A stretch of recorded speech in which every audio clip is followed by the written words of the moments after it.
Hey everyone, it was round 3 of the British Chess Championships today, and I'm going to go through a game between Richard Bates and Jovanka Houska, who is, I believe, the 7-time women's British champion. I think it's 7 times, correct me if I'm wrong. But today she played an amazing game, so we're going to look at this from Black's perspective. So in this game, Richard Bates is white, Jovanka Houska is black. White kicked off with 1d4 and Black played d5.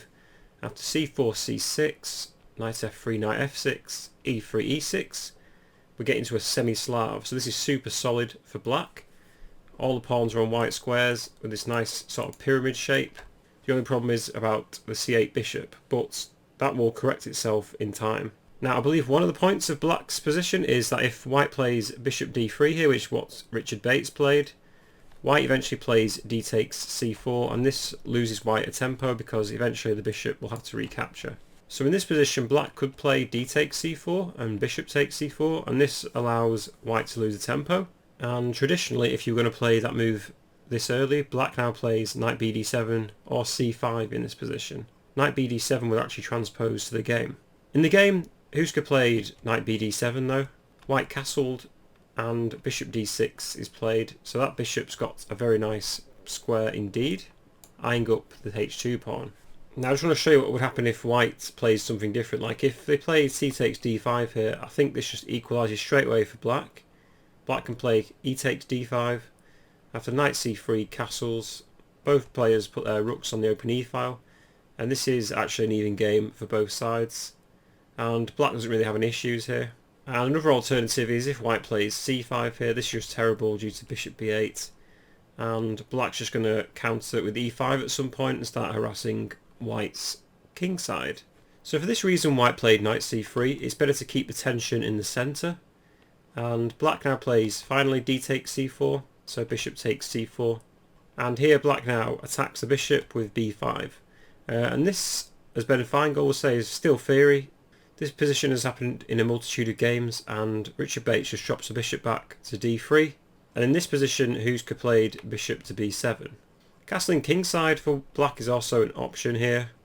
Play could continue queen c2 and bishop b7, and after a3 to stop b5, a5 can be played, and maybe e4 from White, by which point Black could play e5, and after captures several times in h3, again, this position is just given as equal, and there's basically a fighting chance for both sides here.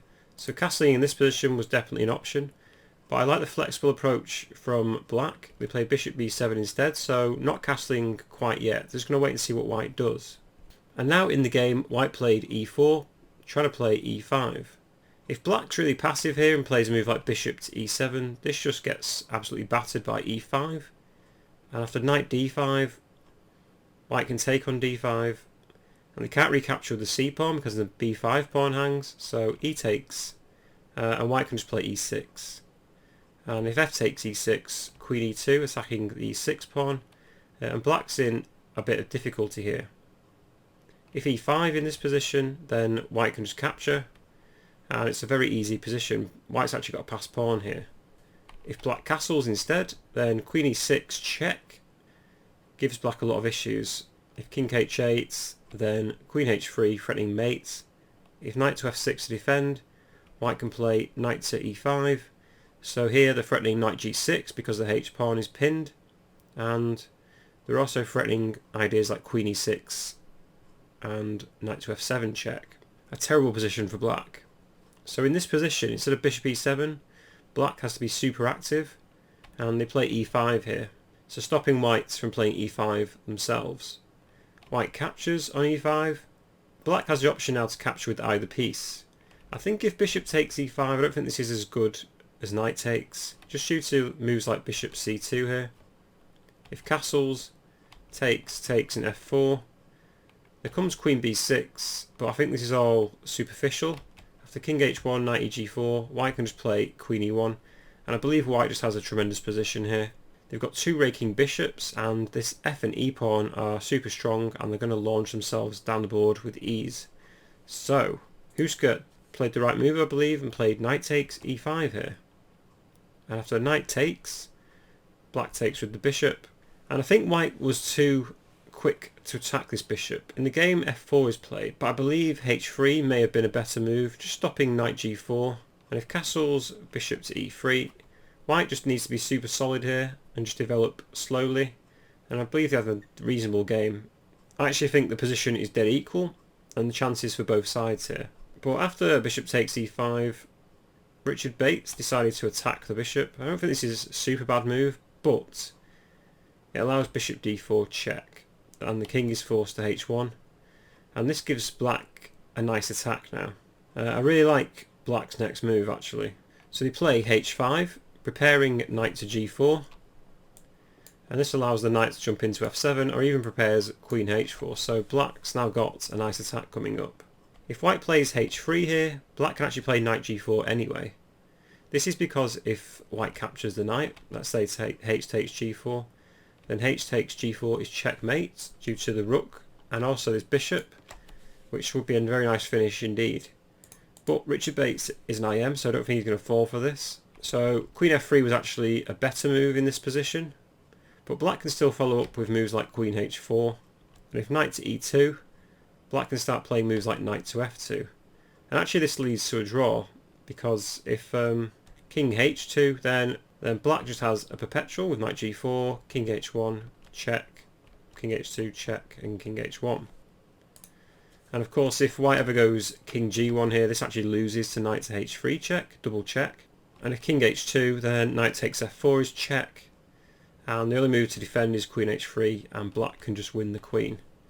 So this is why I think maybe f4 was a bad move for white, because h5 is now very aggressive for black. And I also don't really like white's next move. I mean, Stockfish gives this as the top candidate move, but I really don't like it because after white plays e5 here, this just pretty much forces the knight to move to g4. So knight g4 was played, and inadvertently maybe it also unleashes the b7 bishop for black. White here played knight to e4, so okay, the e5 pawn move allows knight to e4, but now black can play queen h4, threatening mate on h2. The only move to defend this is h3, which is what was played by white. And now black actually gives up a pawn. They play c5 here. I really like this move. It opens up the diagonal for this bishop. And also the c5 pawn protects the d4 bishop, which is a very important piece right now. So black sacrifices the b5 pawn. White takes, bishop b5 check. But king f8. But this actually leaves the black king relatively safe now. The bishop's attacking the knight on e4, and this allows white to play queen g3 if this knight ever moves or gets taken. So white has to be really careful here and really accurate. Richard Bates plays the only accurate move here, queen f3. So this stops queen g3 from black and also defends the e4 knight. But now black actually gets rid of one of white's last defenders. Bishop takes e4 and the queen recaptures. So the queen's now threatening to take on a8. So for this reason queen g3 doesn't actually work in this position. It's the threatening mate, but white can play queen a8 check, king e7 and queen takes a7. If the king goes to e6, queen d7 is checkmate. If the king goes to f8, then queen b8 can be played, followed by king e7 and then queen to d6 checkmate. So for this reason, in this position, queen g3 does not work exactly. So black now plays rook to b8 instead, moving it off that diagonal and attacking the b5 bishop. And now the threat of queen g3 is renewed. So I'm not sure what went through white's mind here, because the threat of queen g3 is always there. So white really needs to play a move like queen f3 here to stop queen g3. And I'm going to play devil's advocate here. I wondered what would happen if black now takes the bishop on b5. Well, after queen a8, king e7, queen takes a7. It's actually a draw if black now just plays king f8 and we get a perpetual. So if black ever goes back to the 8th rank, it's just a perpetual check. And if black goes forward with king to e6, this actually loses for black due to f5. And if king d5, queen d7 check, and black's king is just going up the board here, b3 check, king c3, queen takes b5, and queen c4 will come with check. This is terrible for black, and it's actually given us mate in 16 moves for white, amazingly. But after rook b8, White now made a terrible blunder. They played queen to d5, and this just moves the queen away from defending the king, so queen g3 can now be played, which is exactly what Jovanka Houska played, threatening mate on h2. I'm not sure what Richard Bates' idea was. In the game he played queen d6 check, so forcing the king to g8. After taking on b8 with check, king h7, there's nothing white can do, and white actually resigned in this position. This is because their only move is really bishop to d3 check. After g6 and bishop takes g6, black can play a nice move, just king g7, and there's no way to stop the mate on h2. White can play moves like queen takes h8, but after king captures, then there's no way to stop queen h2, and it's game over. So this was a really quick game, but I admire black's play, because here it's very simple just to maybe go castles or play something really passive. But no, black decided to play h5, and they've got a really nice attacking position here. And it's not always about playing the best move, it's about just putting your opponent into trouble and allowing them to make the mistakes. And white really went wrong with this queen to d5 move after rook b8. Queen f3 would have been fine, but maybe white succumbed to time pressure or some other reason. But anyway, this was round 3 of the British Chess Championships. I hope you enjoyed the analysis of this video. Please drop me a like, comment or subscribe to the channel if you want to watch more chess videos in the future. Hopefully I'll see you in the next one, where I'll probably take a look at round 4 of the British Championships. Thanks for watching and see you next time.